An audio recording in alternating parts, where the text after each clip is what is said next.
What is going on, YouTube? You are back with The Real PG, bringing you another MLB player prop video for today, Tuesday, June the 20th. Before we get into the video, if I could please ask you guys to smash that like button, and if you have not yet gotten subscribed to the channel, make sure to get subscribed and turn on post notifications to get the most up-to-date information on the day's slate. So in the last 4 days, guys, we've had 3 sweeps, and we were 1 of 2 on the other day. We are playing most of our plays off of Sleeper. If you're not yet a member at Sleeper, guys, get signed up today. It is a mobile-only app. You'll find it in your app store. Get signed up using promo code capital letters PG, and you will get a 100% match up to $100 on your first deposit, as well as access to my Sleeper Squad, which is more or less a Discord inside of the app with the ability to share and tail plays in the single click of a button. You can win up to 100x per entry on Sleeper. You can run up to an 8-man, and it does not have static payouts, so every single slip is going to be a little different, as every prop pays a little differently. So based on the juice on the props, you get a multiplier. So from Spencer Strider's out at 17.5, 1.5x. Kirby's same prop is a 1.64x. So it's the exact same prop, and if you were on Prize Picks or something like that, and you had the same exact prop, you'd get the same exact pay. But no, not all props are created equally, guys. So you do get a little more pay on the Kirby play, as it's a little less safe. There's a little less juice, a multitude of reasons. But this is the beauty of Sleeper. You can choose the risk for your slip, and you can choose the plays that you feel correspond well to that risk in your ROI. So if you're looking to play you have a great feeling about somebody getting a home run on the day, and then you have 2 regular plays that you like, 1.6, 1.7x plays, and you pair it with a home run prop at 5x or 4.5x, and all of a sudden you got a 15x 3-man on your hands, crazy stuff like that. So you can get some really awesome slips, guys. You can make a 2-man for 2x. That's very easy to hit. Or you can make a 2-man for 5x. That is a lot harder to hit, depending on the props you put in there. And that's basically up to you. You choose how much risk you want and how much reward you want for that risk. So that being said, guys, get over to Sleeper, sign up using promo code capital letters PG to get a 100% match up to $100 on your first deposit, and then all you need to do is DM me on the Discord, and I will get you into the Sleeper Squad, guys. With that being said, let's hop into a couple of today's plays. So the first one we're going to be looking at is a runs allowed prop, and this is generally something I won't even entertain, but something like this has to be looked at. So we're going to be looking at Luis Medina and his over 2.5 earned runs allowed. And we're going to be looking at the overall. So he is at 8 starts as far as this season, guys, and in 7 of those 8 he has gone over with 7, 3, 3, 3, 5, 6, 2 to hook short, and 4 against Tampa. So he has allowed at least 2 runs in every game, coming short by the hook in this one. Not even like he had like a donut in one game or just allowed a single run. He's been getting multiple runs put up on him every single game, and now he plays a set of Cleveland bats that are just disgusting. So bring on, the Ramirez's, the Nailers, the power hitters of Cleveland, Rosario, Jimenez, all these guys who have been batting incredibly lately. Bring them on to Luis Medina, and he's going to have some problems today, I think. Looking at some of the teams that he has had issues against compared to the difficulties he could see today, so he's a right-handed pitcher. Take a look at this, guys. So right-handed pitchers against Cleveland. Cleveland barely strikes out. 19% strikeout rate. This guy is going to have himself some problems. Cleveland strikes out the second lowest rate in the league, guys. So this guy's not going to be able to get any strikeouts. The only way he's going to get outs is through contact. And if you have to pitch to contact, well, contact creates base runners create runs. So you're kind of digging yourself in a hole from the start, if being forced to pitch to contact, you can't get strikeouts on these guys, really, especially person who's not a high strikeout pitcher. We're looking at no higher. He hasn't gone over 6 yet this year, guys. And granted, that's not terrible. That's not a terrible look. Having a couple games under 3.5. The strikeout looks not even bad at 3.5, to be honest. But against Cleveland, that's nothing I'd want to entertain. But with someone who's throwing under 4 strikeouts a game is going to have a real issue getting through their 5 to 6 innings without having some runs put up against them. If they can't put strikeouts up and they can't get through batters, like I said, without contact, he is going to struggle hard, as he has every game this season. The one game that he did miss by the hook and actually did well was on the road, where he is playing today. Let me double check that. I believe they're on the road, though. Let me make sure I got this for you guys. Yep, okay, so Oakland is on the road, so this is correct. The one time that he did stay under the total, he was on the road, so there's a little bit of hope, maybe. A little bit, but I doubt it. The Brewers' bats are really, really bad, guys. Really bad.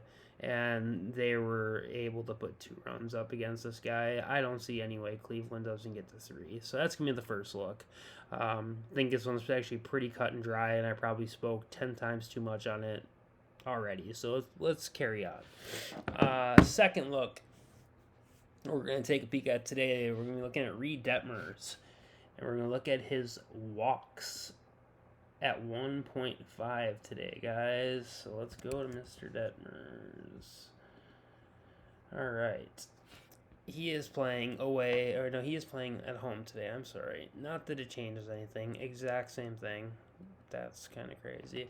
Okay, so Reed Detmers this year, 10 of 12 to the over. He's had 2 games where he has only allowed 1 walk. Every other game he's allowed 2+. And he plays against a Dodgers team. Let's take a look at lefties versus the Dodgers. And when we take a peek at this, what we are going to see is that they walk at one of the highest rates in the league. Oh, the highest rate in the league, actually. They walk at an 11.3% clip, guys. League average is about 9. Yeah, 8.5, 9%. So they're up a couple percentage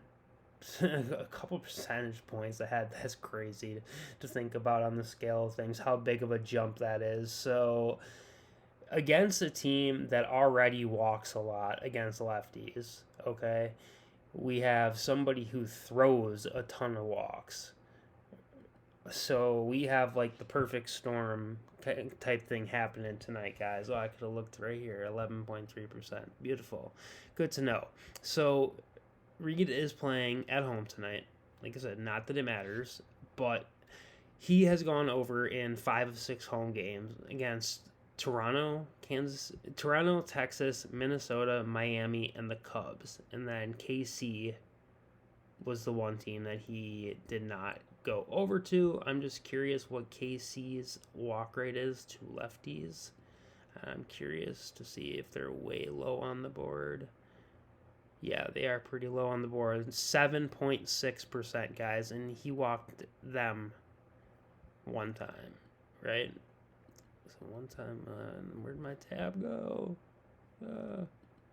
Yeah, he walked them one time.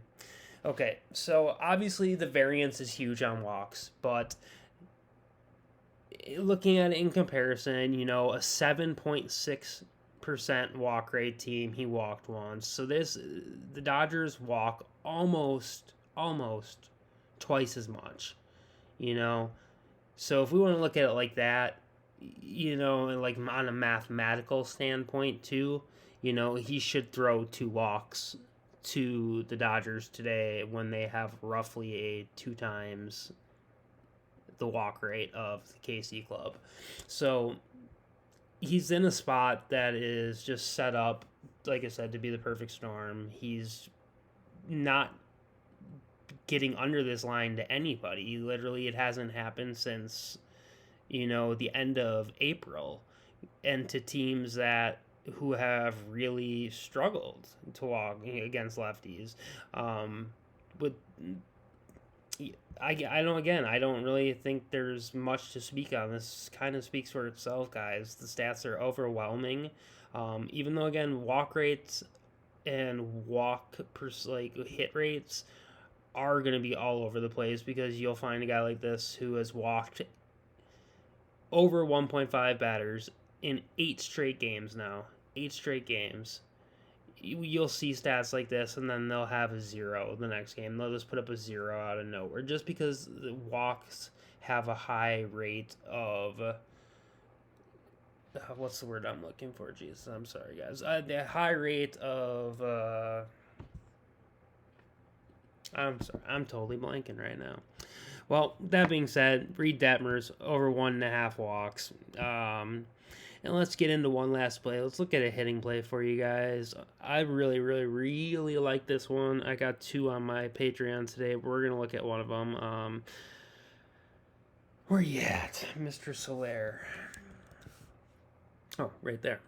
Right up top. So he is on a 6-game hit streak, guys. Okay? 6-game hit streak. He is projected for 1.31 hits tonight on a 0.5 hit line. Not any of that is why I like him, though. Okay, well, over 2023, he is hitting this at a 61% clip. Last 20, 65%. Last 10, 80%. Last 5, 100%. Inverse opponent, 100%. Still, none of this is why I like him. Okay, so let's look at why I like it. So, playing... let me see where they're at. I believe they're on the road. Yep, they're at home. Okay, so let's look at Jorge at home. So, much better hitter on the road. Okay. No way, not really, but, let's look at the overall, I guess. We got 1, 2, 3, 4, 5 in a row, 7 of the last 8 games with the hits. So here is why I like this play. Here is why this is so overwhelming. Okay. So when we're looking at ISO scores, guys, it's basically a rating of power for those of you who are not super familiar with baseball. Let's take a look at somebody else's just for an idea. Someone random, Jordan Walker. All right. 0.181, 0.158, 0.186. Okay, 0.1s. Let's look at somebody else real quick. Whit Merrifield. 0.071, 0.125, okay, and these are power ratings, so the lower is less power, okay? 0.0s, 0.1s are what we're seeing. Well, Yandy Diaz, 0.203, 0.27, well, getting up there, right? Okay, so, Wander Franco, let's look at another one, in the 0.1s, all right? So now, let's look at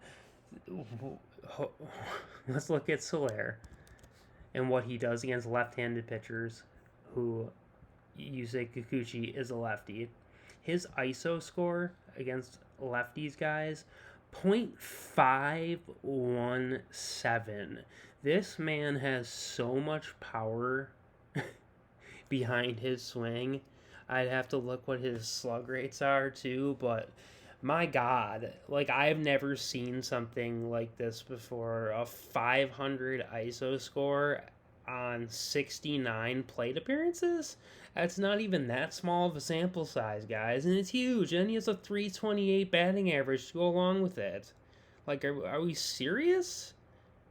A 517 ISO with a 328 batting average over 69 plate appearances? Sign me up, guys. I don't need to see any more. If you're into baseball and you know about baseball statistics, you've seen enough as well. If you haven't, well, this is like some otherworldly stuff you're seeing right here. So if he would honestly be my call for a home run just based off this ISO alone. If he makes contact, he is just gonna blow the hell out of this ball. So Jorge Soler, pick 3. So again, guys, that was Luis Medina over 2.5 runs allowed. Reed Detmers over 1.5 walks allowed, and Jorge Soler over a hit. And if you want to be gutsy, over 0.5 home runs. Yeah, he hit a homer yesterday, I believe. Yep, he hit one yesterday, hit one 5 games ago, hit one 8 games ago. Then he had this little flurry right here. I could see a little flurry like this starting back up with a back-to-back home run with yesterday and today. You know what? Give me the bomb call. Jorge Soler over 0.5 home runs. If you're telling, I wish you guys the best of luck.